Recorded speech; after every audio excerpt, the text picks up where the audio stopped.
The application of the Noble Eightfold Path in life, right concentration. Welcome back, everyone, to Mind Podcast. Right concentration is the 8th level of the 8-story tower, heavily dependent on the 7 preceding levels. A right concentration to manifest early, remain steadfast, and last until the practitioner attains liberation. First 7 levels are indispensable. Right view is understood as the first level, establishing viewpoints, attitudes, and perspectives, eliminating superstition and fatalism, or the notion of predestination. Philosophies that assert a primary cause or attribute it to materialism are crushed by the insight of right view. Right thought refers to comprehension, transcending greed, hatred, and delusion, solving issues in a spirit of harmony, generosity, openness, forgiveness, and coexistence.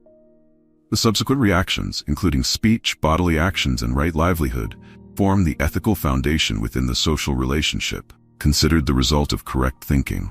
Right effort is the thread running through all efforts, ensuring the success of rightful endeavors and the complete eradication of negative elements. As a result, a person attains right mindfulness in walking, standing, lying, sitting, awake, asleep, speaking, remaining silent, stretching, and retracting, whether in motion or stillness, all conforming to the truth of the path, truth of life, and the truth of humanity. Practitioner, with each step entering the Pure Land, perceives the Dharma body as such. Right concentration is the result. Many practitioners follow different methods, without emphasizing the first 7 factors, viewing right concentration as the cause to attain the result of enlightenment and liberation. Practicing this way sometimes leads to obstacles because the old worldly seeds still abound, easily creating a crisis in the practitioner's inner spiritual life. By following the natural process, one will not encounter any side effect. Right concentration should not be merely understood as mental focus. It is the training of the mind, based on the 3 wholesome elements: non-greed, non-hatred, and non-delusion. Many professions require high levels of concentration. However, if this focus is based on dissatisfaction, discontent, or discomfort, it is driven by hatred. Some forms of concentration arise from ignorance, quietly assuming one possesses high spiritual abilities, which is delusion.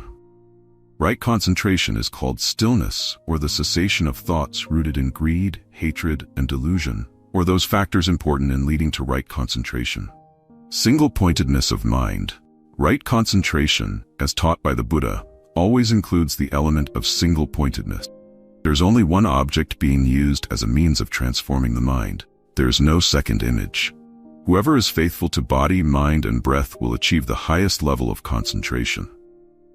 Practitioner maintains the in-breath and out-breath, mindfully observing and seeing its operation clearly. Body, mind, and breath operate under mutual observation, present in all circumstances, which is called the manifestation of single-pointedness. This single-pointedness is the flow of right mindfulness. Single-pointedness and mindfulness are the 2 fundamental measures of right concentration. Any concentration in any field or profession that lacks these 2 elements is not considered right mindfulness. We can assess that a practitioner has attained mental right mindfulness when there is no more disturbance, akin to the surface of still water, without ripples, whether visible or submerged. It is unaffected by external influences on the internal life of the senses. The practitioner safely masters it, and the wandering mind has ceased. When there is no wandering mind, the eyes see, the ears hear, the nose smells, the tongue tastes, the body touches, and the mind perceives objects simply as seeing, hearing, smelling, and knowing. No emotional reactions, whether favorable or unfavorable, follow. Practitioner is never shaken, allowing no reaction to cling to the body, mind, circumstances, past, present, or future, thereby developing wisdom to the highest degree. In the Noble Eightfold Path, right concentration is regarded as the final factor. Thanks to right concentration, wisdom arises at the highest level. Right view correlates with right concentration, and right concentration sustains right view. Right concentration allows the other 7 factors to reach their highest level. Right concentration is both the cause and the result, both the process of practice and the culmination of all transformation, achieved at the highest level. In simple terms, right concentration is the power to maintain right-mindedness amid external circumstances, a state of mindful presence, peace, and tranquility. Lacking any of the aforementioned factors is called mental concentration, not true single-mindedness. By definition, single-mindedness without distraction in Pure Land practice is right concentration. The three mysteries of Vajrayana can also be called right concentration. A Pure Land practitioner does not allow prayers or pleas for external power to intervene. In that moment, the value of right concentration is still present, similar to a meditation practitioner. We can divide concentration into two types, based on the given definition: mundane concentration, which is the mental focus on the three realms: desire realm, form realm, and formless realm; and sacred concentration, which is the concentration of liberation. Goldsmiths focus intensely to create a masterpiece of jewelry made from gold and diamonds. Scientists and scholars devote themselves to research in laboratories, sometimes forgetting to eat and sleep. But this cannot be called right concentration, because the goal, process, and results achieved still belong to the desire realm, form realm, or formless realm. This is the basic definition by Venerable Buddhaghosa. All forms of mundane concentration do not belong to right concentration. Buddhist right concentration transcends the three realms, guiding one towards the right path, based on single-mindedness and right mindfulness, to attain liberation. The distraction of thought. The greatest obstacle to living in right concentration is the practitioner falling into states of attachment to wealth, career, love, past, the future, failure, loss, and suffering. These cause the mind to fall into a state of internal monologue. The more peaceful the environment becomes, the more pronounced the mental distractions become. Practitioners must be very mindful not to let these situations deceive them. If one lets the internal monologue deceive them, after experiencing temporary peace, most practitioners will fall into depression, losing interest in everything in life. Those without experience who attempt to halt this apathetic flow will eventually suffer from mental disorders. A Buddhist once asked, after practicing Liang Xihong's formless meditation for some time, his head felt like it was about to explode. He went for a CT scan, but no illness was found. He also visited psychiatrists. They found nothing concerning. However, constant tension and pain in his head were a persistent problem. We hypothesized, were you focusing your eyes in the center of your forehead? He said that was indeed the case. He asked how I knew, and I replied that his excessive focus was causing the tension and rising fire to his head. During meditation practice, or to achieve right concentration, we should release all muscle and sensory reactions. The practitioner focused on the wrong point, causing tension and rising fire to the head. Fortunately, he stopped early. If not, he could have developed a mental disorder. Some practitioners following Liang Xihong's meditation method feel like they are floating. They imagine their consciousness leaving their body, creating a sensation of lightness, floating, relaxation, and comfort. But this is merely an illusion. Many people use this illusion, thinking they are experiencing true happiness or liberation. But in reality, they achieve nothing. Practicing right concentration. The method of practicing right concentration or Buddhist meditation is to ensure that your mind is 100% faithful to your body and breath, not separating from it even a tiny bit. Thanks to the presence of the mind, we can clearly observe the body's operations, emotions, mind, and the objects themselves. The practitioner is able to let go, be still, light, and relaxed. Otherwise, tension will keep increasing. Some people place too much emphasis on focusing on the tip of the nose, creating tension and causing the fire to continue rising to the head. In the Pali Canon, the Buddha teaches to place mindfulness in front. This concept is understood as, do not close your eyes too tightly, as doing so leads to internal monologue. While meditating, we still do not attain right concentration. Opening your eyes 100% will cause you to see external objects, leading to disturbances and making your mind chase after the material world, thereby losing the value of relaxation. Keeping your eyes half closed 30 to 50% allows for calmness to settle in front, based on the cultivation of right mindfulness. This helps bring the mind into a state of stability safely and easily, preventing the fire from rising to the head. Anyone who practices meditation for a while and experiences mental tension or rising heat should stop that method. Practice walking meditation or mindful walking, gently, calmly, and comfortably, allowing the metabolism to refresh and cool the neurons, releasing the tension for a day or two before returning to practice with a guide. When there are any abnormal signs such as tension, fatigue, headaches, sweating, or heat on the top of the head or forehead, these are considered problematic, indicating incorrect practice, and one should consult someone experienced in the field. Many people think they understand and practice on their own, leading to unforeseen consequences. The state of attachment hinders right concentration. Attachment to one's place, loved ones, love, past events, loss, and failure will disturb the mind, preventing peace. Regret and attachment go hand in hand. If someone does not practice letting go of regret and attachment, the more they try to concentrate, the more crises they will face. At that point, images of attachment will dominate and overshadow the entire consciousness of the practitioner. To practice right concentration effectively, one must have right view and right thought. These two are like atomic bombs that destroy attachment and regret. Without practicing right view and right thought, attachment will manifest in right speech, right action, and right livelihood, causing anxiety, preoccupation, and entanglement. We must be aware of this and let go. Supporting right concentration. The fundamental support for practicing right concentration begins with the practice of breathing. By focusing the mind on proper breathing, the practitioner can collect and direct the mind towards a specific object of meditation. The breathing method is not explicitly analyzed in detail in the scriptures, especially in the Pali Canon, because the concepts of long, short, and proper breathing vary from person to person. We practice according to the Buddha's teaching. For example, a very long breath or a very short breath, with clear awareness of the length of the breath as it enters the body through the nose, trachea, and lungs. Wherever its operation reaches, the expansion of the body must occur at that point to be considered correct. For breathing to be effective, the inhalation and exhalation should be silent. Otherwise, after some time, one may suffer from nasal inflammation. The strong heat and cold from outside, colliding with the nasal passages, can cause inflammation, especially when stepping from a warm room into cold air. In such a situation, one should stand still for about 5 to 10 seconds to regulate body temperature before moving again. This allows the body to adjust to the sudden change in climate without causing harm, particularly to the nose.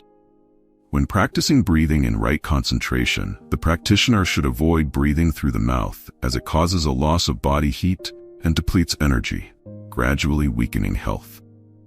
The nasal pores have a filtration system that removes toxins and dust, ensuring the air that enters the body is clean and safe. In addition to using the breath as an object of mindfulness, the practitioner must cultivate patience and calmness to achieve right concentration. Without patience and calmness, meditation practice is difficult. Being quick-tempered, irritable, or frustrated will quickly break the power of concentration. Without patience, achieving concentration becomes nearly impossible. A calm person can overcome internal crises and fears without disturbing their concentration. Those who practice concentration diligently can overcome restlessness, anxiety, and fear, making them calm with a gentle, relaxed, and comfortable manner of walking and moving. Practitioner can experience a life of concentration while standing, lying, walking, or sitting. They will not worry about unfinished tasks, past events, future occurrences, regrets, or concerns, enabling them to easily achieve concentration during practice. If one has led a life of ethics, meditation practice only requires attention to the breath, body, and mind, without thinking about anything else. The more responsibilities one has, the harder it is to practice meditation. As soon as they sit, they start recalling old matters or future plans, preventing concentration. One must release all tasks from the moment they arise. Lock the tasks in the circumstances. Lock the past, lock the future, lock people, lock things, lock situations, lock worries, and lock unfinished matters, etc. And what is the measure of this? We notice the mind becoming lighter, more relaxed, peaceful, free, and comfortable. This indicates that we are practicing right concentration correctly.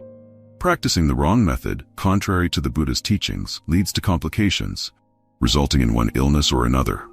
A practitioner who encounters complications is practicing the wrong method. The results of practicing right concentration. In true meditation, the practitioner develops wisdom and leads a virtuous life, becoming calm and free from fear of criticism or judgment. The level of calmness allows the person to live peacefully and joyfully everywhere, and wisdom arises effortlessly. Just like clear water, objects reflected on the water's surface are clearly seen by the observer. If the water ripples, we see the disturbance of the objects on it, preventing us from seeing them in their true form. Practicing right concentration allows us to clearly see the nature of impermanence, suffering, and non-self occurring in all objects, as well as our emotional reactions to them.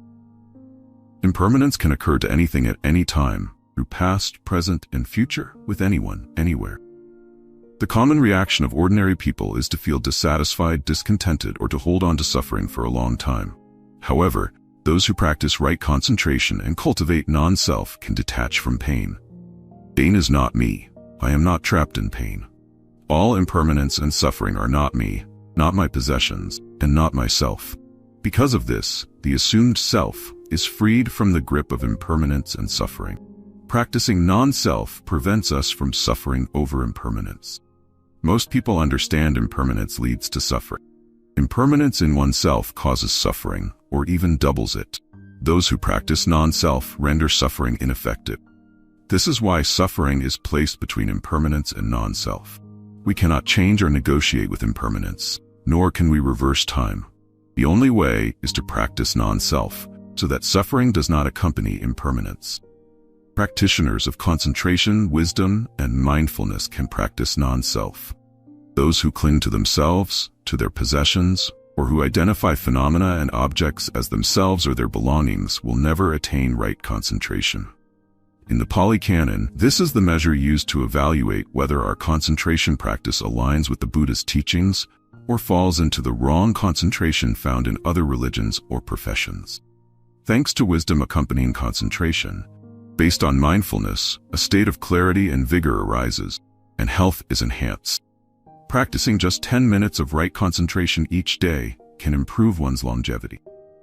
If, after practicing for some time, one feels tense, fatigued, irritable, or easily disturbed, it indicates the practice is incorrect. Meditation on various objects. In the Theravada Buddhist tradition, there are 40 meditation objects that help practitioners achieve right concentration, which are rarely studied or known in Mahayana Buddhism. We will briefly introduce these 40 objects, divided into 4 groups. The first group consists of 10 objects, including the 4 elements: earth, water, wind, and fire. 4 colors: blue, yellow, red, and white. Space and light. These are commonly used by meditation practitioners in the Theravada tradition. Focus the mind on a specific object, allowing them to achieve single-mindedness. In the first jhana, as described in the Pali Canon, vitakka and vicara are 2 very important factors. Vitakka refers to searching for a meditation object suitable for oneself, while vicara is maintaining and abiding with the meditation object for a long time, bringing about a deep inner joy. Whoever can maintain inner joy has perseverance in the practice.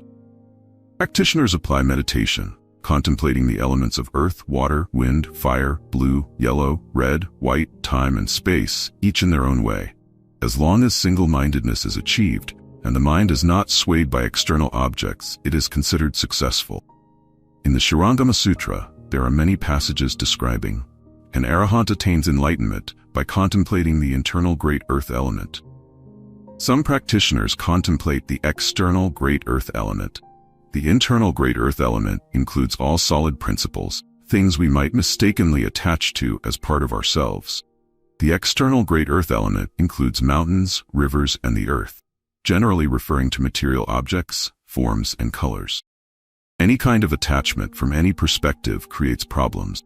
However, in Theravada meditation, attachment can be used as a positive object. For instance, when contemplating the earth element, it is understood as mental earth. The goal is to cultivate the mental earth of the practitioner, to be as generous as the planet Earth, which holds all things, both clean and dirty, useful and useless. With such a broad-minded approach, the practitioner does not suffer from the uncultured, impolite, or contentious behaviors of others, or from the actions of unpleasant people. The pain caused by others drops off immediately at the point of action. and the practitioner does not carry it into their meditation, where it no longer arises in the mind. Similarly, for water, we can contemplate the profound nature of the sea, which does not hold corpses. Corpse, after swelling for a few days, will be cast ashore unless eaten by fish. Likewise, in spiritual life, practitioners should not hold on to the corpses of immorality, actions that go against sacred values. The jewel of morality should be kept pure, without blemish. For wind, one can contemplate its movement, blowing from place to place without stopping, creating the image of non-attachment. The song by the late musician Treat Kung Sun, titled "Let the Wind Take It Away," captures this sentiment well. Living in life, we need a kind heart. What for, do you know? So the wind can take it away. The wind can take it away. He suggests letting water wash away pain, holding on to nothing. Those who cling too much to attachments in their hearts will find it difficult to practice meditation. Fire has the function of burning. On the negative side, it can be understood as anger. On the positive side, it can be understood as wisdom, burning away afflictions. Earth, water, wind, and fire have no direct relevance to our lives but can serve as objects of contemplation. Blue, yellow, red, and white are understood as colors that may or may not match our preferences, and they can also become objects of meditation. In the field of feng shui, the 5 elements are applied to all things and phenomena. Colors are also associated with metal, wood, water, fire, and earth. Humans, too, are composed of these 5 elements. Their interactions occur in 2 ways, either generating or destroying, harmonious or oppositional. Fire burns wood, creating ash that turns into earth. Earth is where metal ores exist and develop, so earth generates metal. All metals, when heated to a certain degree, turn into liquid. The metal generates water. Water nourishes plants, allowing crops to grow. The water generates wood. Wood serves as fuel, creating fire, and thus wood generates fire. This cycle continues. Understanding this physical principle, we can see that contemplating colors and decorating our home or environment plays a significant role in how comfortable or uncomfortable we feel. Buddhism does not deny the scientific aspect of feng shui, but criticizes exaggerated claims that feng shui can determine one's fate, happiness, suffering, success, failure, wealth, or poverty. Such claims are unfounded. Feng shui merely provides a sense of comfort. Life also depends on the collective karma of a nation. For example, in Buddhist belief, the color yellow symbolizes liberation. When monks wear yellow robes, they feel calm and light, striving to align with that sense of liberation. Lay people, when seeing monks in yellow robes, feel joy. But in Tibet, yellow robes are not used. They wear maroon robes because their culture associates that color with monastic life. Chinese and Japanese patriarchs used black robes for lay Buddhists, and they felt comfortable as well. Each culture has different symbols for colors. Blue, yellow, red, and white are personal choices based on collective karma, individual karma, or the interaction of the 5 elements, as long as they feel appropriate and bring comfort. The Chinese favor the color red, so temples, shrines, and monasteries often have a red theme. In Chinese culture, red symbolizes harmony, while in Vietnam, red is considered a hot color. Harmony between people, between humans and nature, and between humans and the world is why the red color is understood in folk traditions as symbolizing harmony, brings good luck, prosperity, and success. This is why red envelopes, known as hongbao, are red and not any other color. New Year greeting cards are also often made in red. Meanwhile, in Buddhism, the harmonious color is decaying color, which is a dull yellowish brown. This color is a mix of brown, yellow, and earth tones. Each culture selects its own cultural color tones. Therefore, blue, yellow, red, and white can all become subjects for us to contemplate during meditation. Space is boundless, without borders or limits. Contemplating the mind as being like space helps the practitioner feel relaxed and unburdened. All planets and stars move within their respective solar systems, floating in space and interacting with each other, though they do not fall.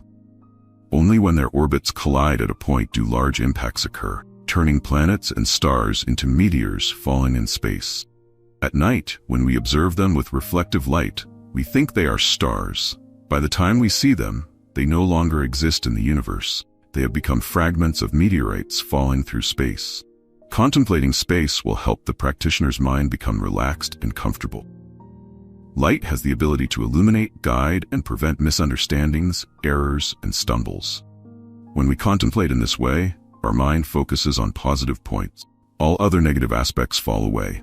Choosing a suitable object of meditation helps the practitioner concentrate better, so good advice is essential. We should experiment with different objects and develop the one that helps us concentrate the most. Meditation on corpse object. The second group of 10 meditation objects relates to corpses and the stages they go through. Practitioners who choose a corpse as their meditation object should understand that if they are attached to their body, viewing it as supreme, constantly caring for their appearance, or feeling self-conscious about aging or physical decline, contemplating a corpse can help them overcome this mindset. Those who are inclined to indulge in bodily pleasures may find corpse meditation disgusting enough to help them renounce such desires.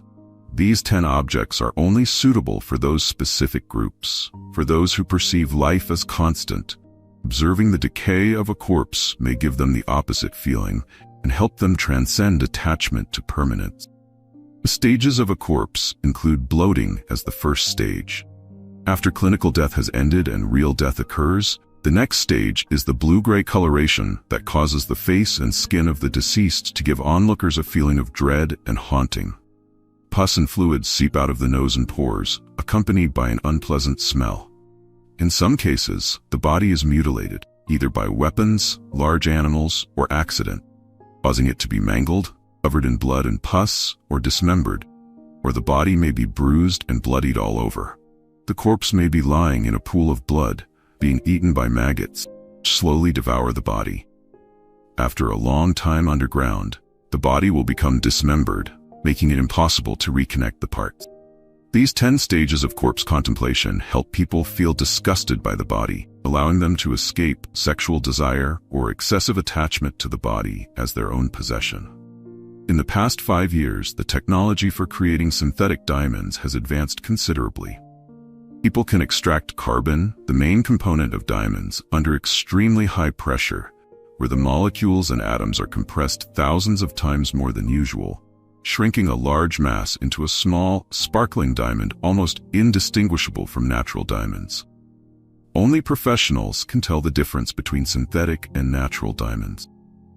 In the West today, ashes of the deceased are being turned into 1 or 2 diamonds, costing about $2,000 in Vietnam.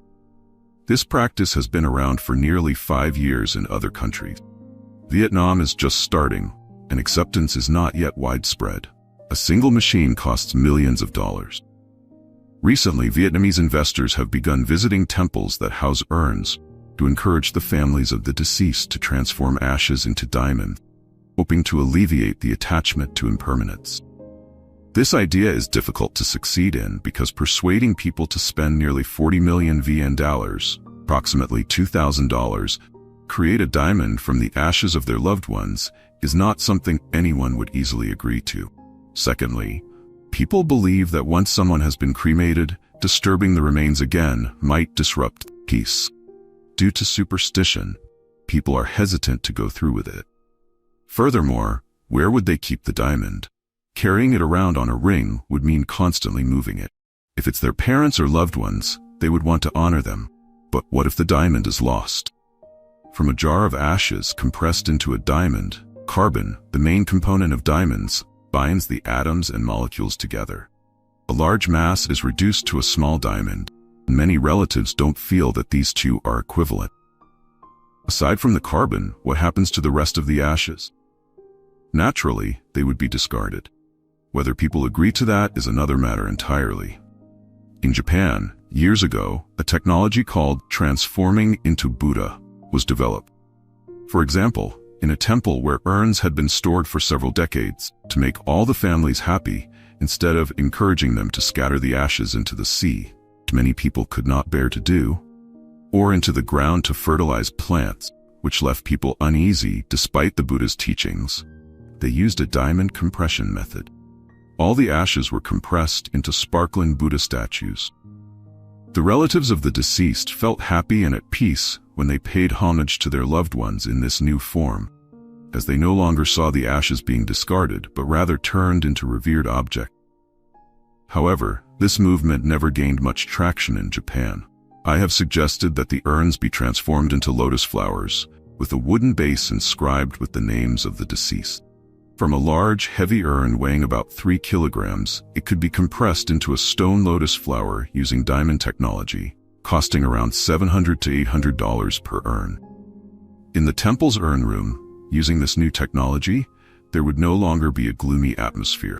Those who visit would feel happier and more liberated. I sincerely hope this technology develops soon so that temples become places for worshiping Buddha, without keeping urns. The images of the deceased should be burned and transformed into collective lotus flowers. For example, urns that no longer have living relatives could be transformed into larger lotus flowers, with the names and images of the deceased compressed using this technology. By contemplating death through this new technology, we could introduce many new images for meditation. A bloated corpse, after passing through 10 stages of decay, could be transformed into a jewel or a stone with any shape we desire, or even refined into a diamond, carrying immense value. The somber atmosphere of death would fade away, and the pain of impermanence and mortality would lessen. Practitioners could focus on their meditation and succeed. The 10 recollection objects. The third set of 10 meditation objects relates to the 10 recollections, of which 6 are the 6 recollections found in the Pali Canon: recollection of the Buddha, the Dharma, the Sangha, morality, generosity, and the celestial being's blessing. These are the 6 objects that the Buddha recommended for lay practitioners to cultivate. Recollecting the Buddha, Dharma, and Sangha helps prevent us from falling into superstition. Believing in the Buddha, we no longer believe in gods or deities who grant blessings or bring misfortune, fate, or destiny. We do not view the Buddha as a substitute for these gods. Instead, we see the Buddha as the light that guides our way and the person who shows us how to practice. When we recollect the Dharma, we contemplate 5 characteristics: its practicality in the present, its timelessness, its ability to be experienced directly, its praise by the wise, and its capacity to transform ordinary beings into noble ones. Recollecting the Sangha allows us to see the harmony symbolized by the Sangha as pure and unified as milk and water, and the progress made through continuous, diligent practice, serving as an ideal model for human life at its highest level.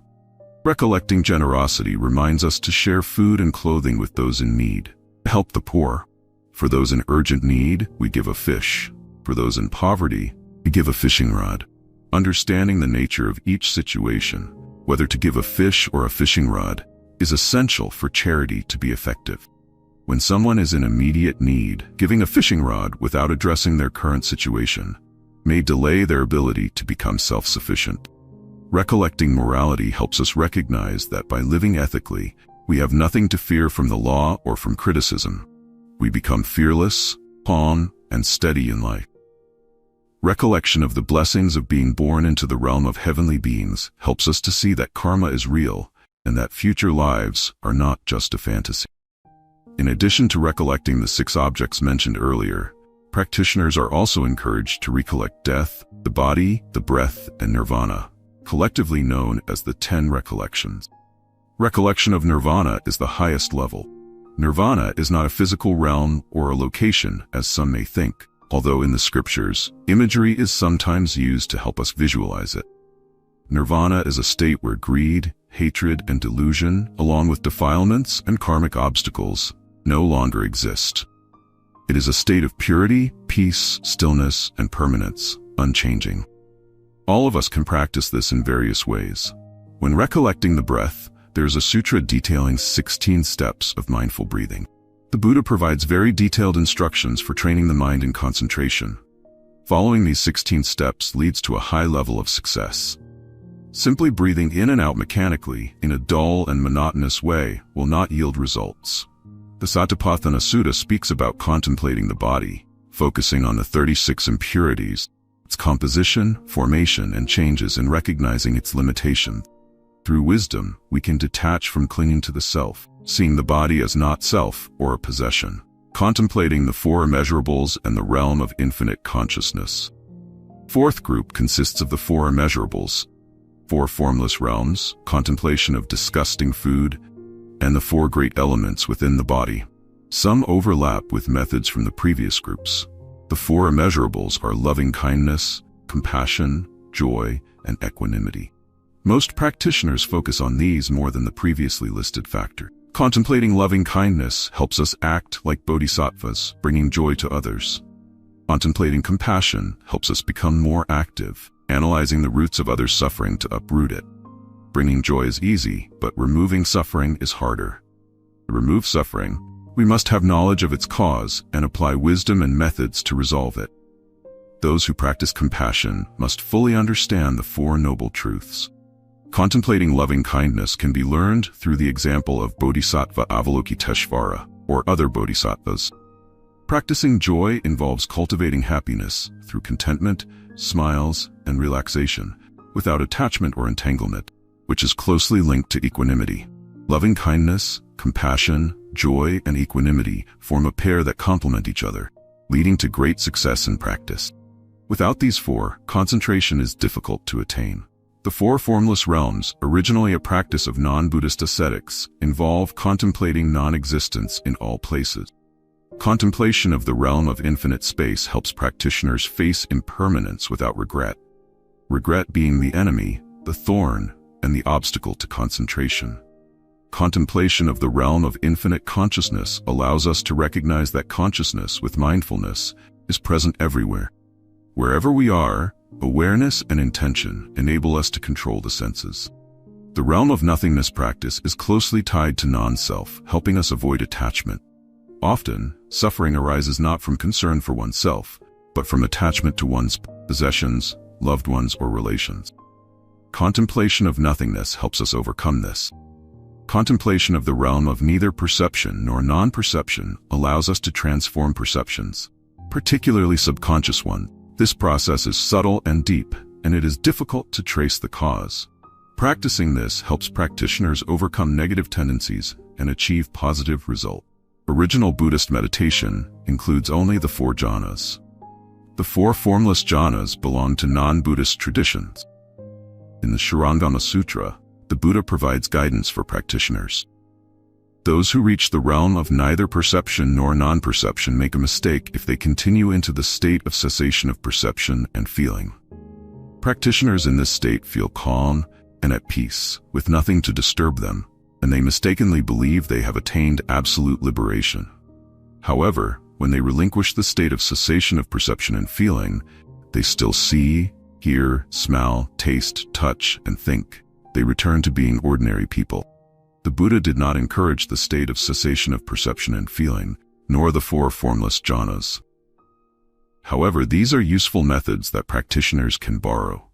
When reaching the realm of neither perception nor non-perception, or even the initial stages of the form jhanas, a wise practitioner should direct the mind towards the threefold knowledge, pevijja, to attain the fourfold wisdom.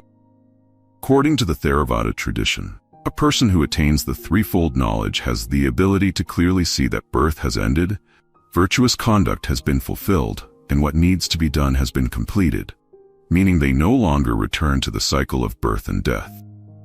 This is the fundamental difference between a Buddhist meditation practitioner and a practitioner of Brahmanism or other religions.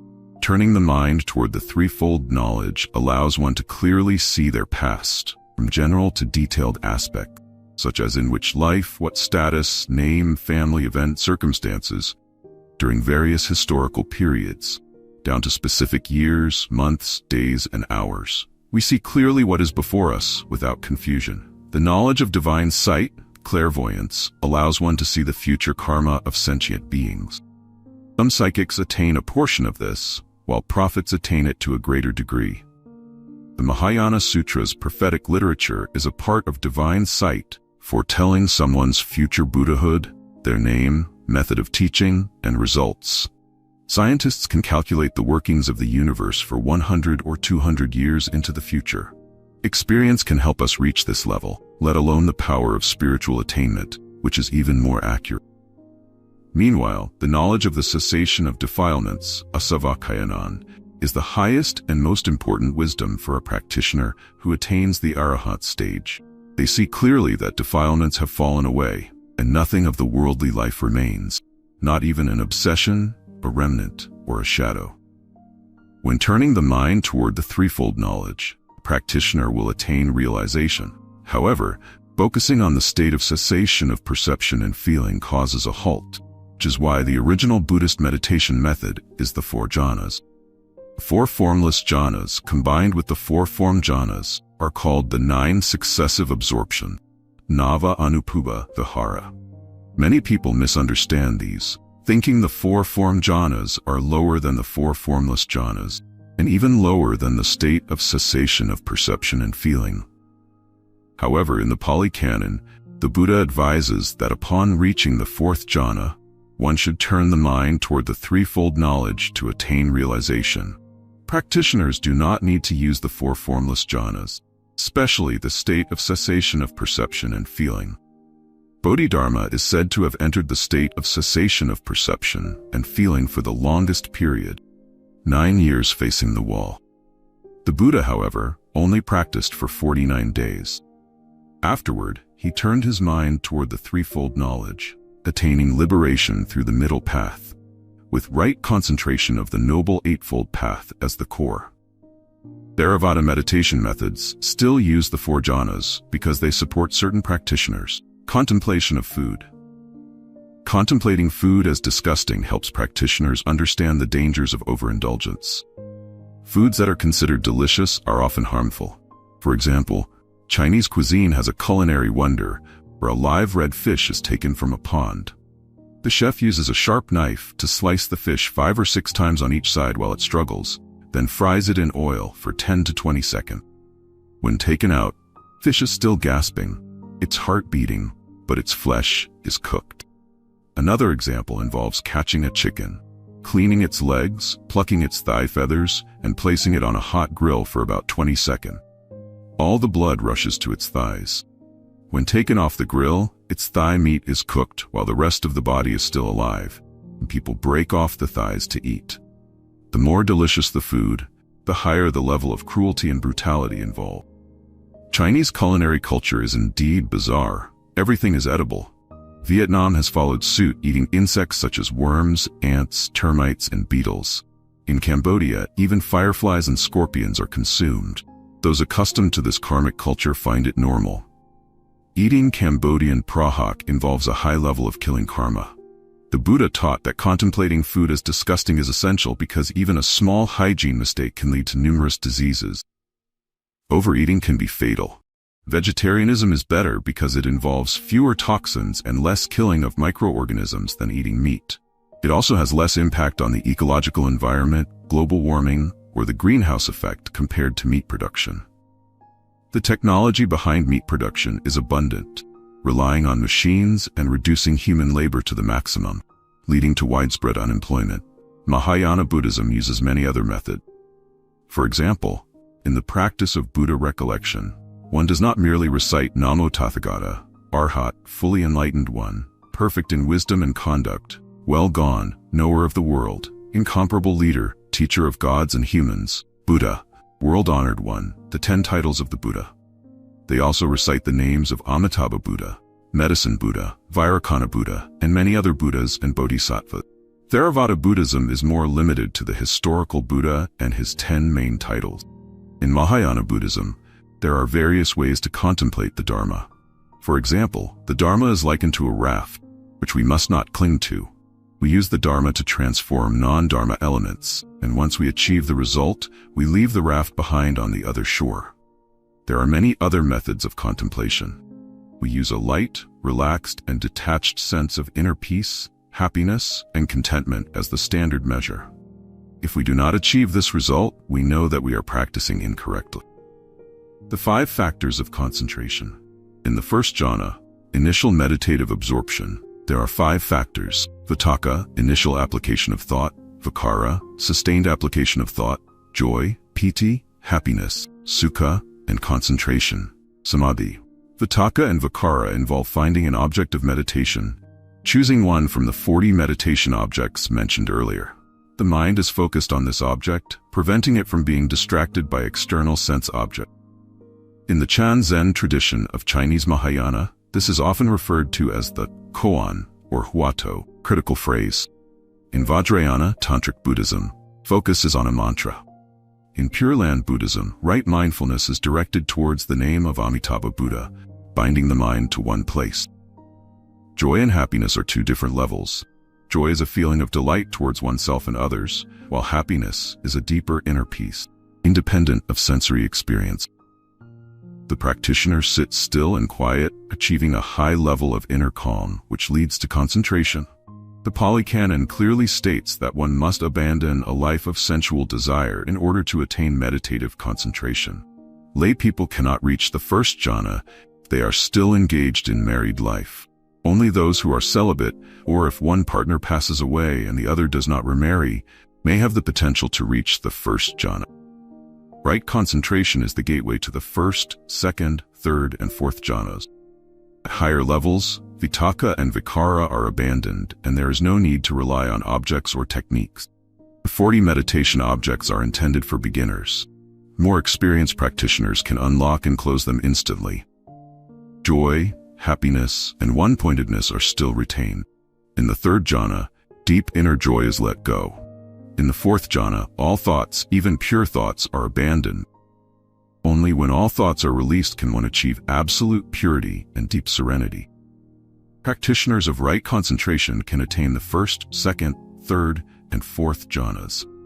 Upon reaching the fourth jhana, the practitioner should turn their mind toward the threefold knowledge, thereby attaining the fruit of the path. In summary, right concentration resolves the problem of suffering. Right view initiates the spiritual journey at the highest level. The remaining 6 factors are essential and cannot be omitted. Without completing all 7 factors of the Noble Eightfold Path, it is difficult to attain right concentration. Regardless of the method of practice, practitioners must cultivate the first 7 factors, from right view to right mindfulness, in order to achieve right concentration at its highest level. Skipping the first 7 factors makes right concentration unattainable. This is something we must believe. Through right concentration, wisdom arises and the practitioner attains liberation.